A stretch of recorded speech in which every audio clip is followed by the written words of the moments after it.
If you're watching this right now, I hope you're safe. I hope you're somewhere warm, dry, and surrounded by people who care about you.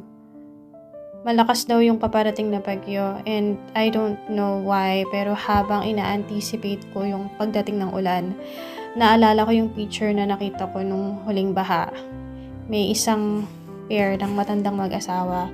Magkayakap sila sa gitna ng ulan. Walang payong, baha sa paligid, sa gitna lang sila ng baha. Pero magkahawak, magkayakap pa rin sila. Ang sakit panoorin. Kasi iniisip ko, kung maayos lang sanang nagamit yung pondo ng flood control, baka hindi nila kailangang maranasan yun.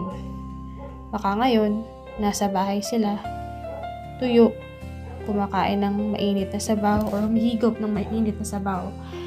Pero yun, nakatayo sila sa ulan, magkasama, nanginginig, pero magkasama pa rin. At alam nyo, minsan sa totoo lang naiiyak ako sa inis eh. Kasi kung walang corruption, kung iniisip lang sana ng mga nasa taas kung gaano kalaki ang epekto ng ginawa nila, kung naiintindihan lang nila sa bawat pisong kinuha nila, nilustay nila, may nawalan ng bahay, may nawalan ng anak, may nawalan ng magulang. At dahil sa selfishness nila, may mga pamilya ngayon na nilalamig at lalamigin pa mamaya sa gitna ng ulan. Hindi ko kilala yung mag-asawa na matanda na yon. Pero gabi-gabi iniisip ko sila na sana okay sila, sana nakauwi sila, sana buhay pa sila.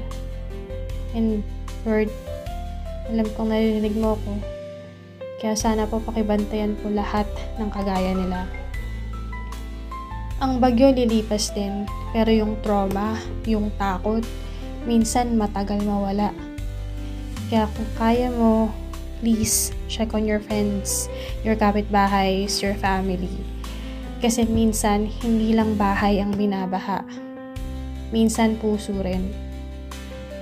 At kung isa ka sa mga lumalaban ngayon, kapit lang. Hindi ka nag-iisa. May Diyos na nagbabantay. At may mga taong nagdarasal para sa'yo kahit hindi mo kilala. At sa mga nagnakaw ng pondo, habang may mga maraming nagdurusa, bahala na si Lord sa inyo. Alam niya kung gaano karami ang sinira ninyo.